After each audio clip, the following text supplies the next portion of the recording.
এফডিসিতে অনুষ্ঠিত হচ্ছে চলচ্চিত্র শিল্পী সমিতি নির্বাচন। বিস্তারিত জানাতে আমাদের সঙ্গে সরাসরি যুক্ত হবেন সহকর্মী রিফাত। রিফাত, নির্বাচনী আমেজ কেমন দেখছেন এবং নির্বাচনে অংশগ্রহণ কেমন দেখছেন, ভোটার উপস্থিতি এবং সবশেষ যেটা জানতে চাইবো যে কখন নাগাদ শেষ হবে এটা?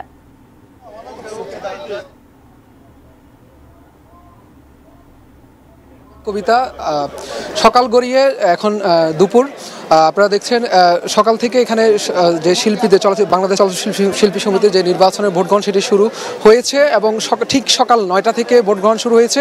এখন পর্যন্ত অনেক তারকা এখানে এসেছেন। আমরা কিছুক্ষণ আগে দেখেছি যে কাজী হায়াত তার ছেলে কাজী মারুফকে নিয়ে ভোট দিতে এখানে এসেছেন এবং এই যে বিগত কমিটির যে সভাপতি ছিলেন ইলিয়াস কাঞ্চন, তিনিও এসেছেন, তিনিও ভোট দিয়েছেন।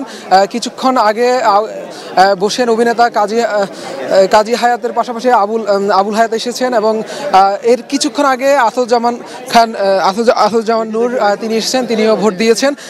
বর্তমানে পুরো এফডিসিতে যে বাংলাদেশ চলচ্চিত্রের যে শিল্পী তাদের যে পদচারণায় সেটি একদম এফডিসি মুখরিত হয়েছে এবং এখানে উৎসবমুখর একটি পরিবেশ বিরাজ করছে। আর কিছুক্ষণ পরেই নামাজের যে বিরতি সেটি দেওয়া হবে। এরপরে 1 ঘন্টা বিরতি দিয়ে টানা বিকেল 5টা পর্যন্ত ভোট গ্রহণ চলবে এবং সেই বিষয়টি আমাদেরকে নির্বাচন কমিশনার জানিয়েছেন।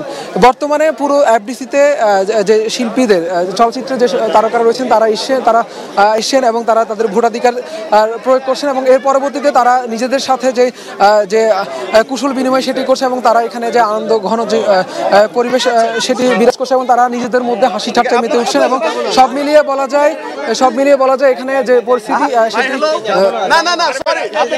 এখানে পাশাপাশি যে আমরা দেখছি এখানে যে পুলিশের পাশাপাশি বিপুল পরিমাণ আইনশৃঙ্খলা রক্ষাকারী বাহিনী মোতায়েন রয়েছে এবং এখানে তারকারা এসেছেন এবং তারা ভোট দিচ্ছেন। সেই সাথে তারা বলছেন যে গতবারের তুলনায় এবারে নির্বাচন অনেকটা সুষ্ঠু হচ্ছে। এর পেছনে যে কারণটি রয়েছে, এবার প্রায় 250-র মতো পুলিশ এখানে মোতায়েন করা হয়েছে। সব মিলিয়ে বলা যায় যে এখানকার যে পরিস্থিতি সব মিলিয়ে বলা যায় এখানকার যে নির্বাচন সুষ্ঠু হচ্ছে এবং তারকারা নির্বিঘ্নে তাদের ভোটাধিকার প্রয়োগ করছেন সেটি আমরা দেখছি। এবং কিছুক্ষণ আগে আমরা কাজী হায়াতের সাথে কথা বলেছি, তিনি ভোট দিতে ভিতরে ঢুকেছেন এবং তিনি যেমনটি বলছিলেন যে গতবারের যে পরিস্থিতি সেটি থেকে এবার যে পরিস্থিতি সেটি অনেকটা ভালো, সেটি তিনি বলছেন। এবং এখন পর্যন্ত কোনো ধরনের অভিযোগ, কারচুপির যে অভিযোগ গতবার আমরা দেখেছি এই নির্বাচনকে কেন্দ্র করে, সেটি এখন পর্যন্ত কেউ করেনি। তবে একটি বিষয় আমি জানিয়ে রাখি, গতকাল রাতে ডিপজল যে এবার 2টি প্যানেল রয়েছে, একটি প্যানেলে ডিপজল মনোহর হোসেন ডিপজল সাধারণ সম্পাদক এবং তার সভাপতি মিশা সদগর তিনি নির্বাচন করছেন এবং তাদের বিপক্ষে তাদের প্রতিদ্বন্দ্বী যে প্যানেল সেটিতে মাহমুদ কলি এবং নিপুণ নির্বাচন করছেন। তো ডিপজলের বিরুদ্ধে গতকাল রাতে চিত্রনায়িকা সাদিয়া মির্জা একটি অভিযোগ করেছিলেন যে তিনি অর্থের বিনিময়ে ভোট কিনছেন, সেই অভিযোগটি তিনি করেছিলেন এবং তার একটি ভিডিও ফুটেজও তিনি ফ্যানড্রাইভের মাধ্যমে তিনি দিয়েছেন।